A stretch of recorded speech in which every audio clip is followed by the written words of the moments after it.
Aaron, attorney, sabi dito, 20 years na akong walang tatay. Na nag-reach out siya, nalaman kong alam niya naman pala kung nasaan ako pero hindi niya ako sinuportahan. Ngayong humihingi ako ng tulong sa pag-aaral, ayaw niya akong kausapin dahil tinatago niya ako sa bago niyang pamilya.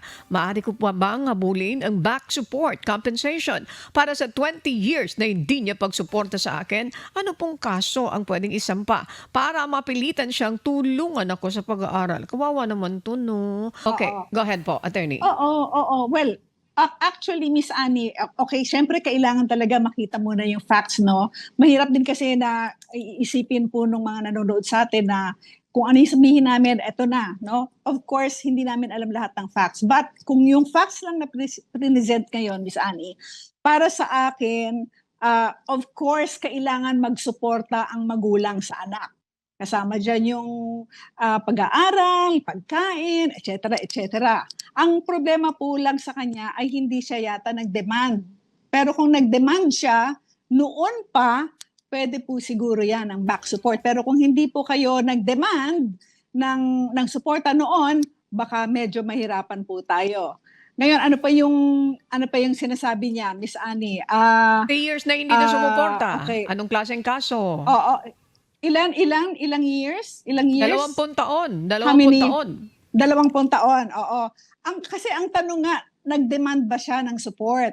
Napaka-importante na nag-demand siya ng support. Pero kung minor pa siya ngayon, pwede pa rin siya manghingi ng suporta. Pwede po siyang mag-file ng petition for support. Okay? Pero kung ako, para mabilis lang, kung they live naman in the same barangay or magkapit-bahay na barangay, mag-barangay ka muna. Pag hindi nagbigay, di walang nangyari, pumunta ka ngayon sa court, mag-file ka ng petition for support. Kasi meron ka namang karapatan talaga under the law ng suporta. Baka makasuhan pa siya ng anti-vowsy law aside from petition for support. Kasi Miss Ami, yung financial support, importante yan na binibigay ng magulang. Lalo na kung makikita natin na yung ibang anak sa ibang asawa ay nabubuhay ng marangya. Tapos ito ay pinabayaan. So, Ayun. yes, I agree. I believe that meron siyang right kung minor pa siya. As regards the back support, depende kung nanghingi na siya before. Pero kung ngayon lang siya nanghihingi, baka too late dun sa back support. But what you can do, go to the barangay. After naman ng barangay, pag walang nangyari, go to the court, petition for support. Kung gusto niyo pa ng criminal case, i-demanda po ninyo under the Anti-Violence Against Women and Children Act.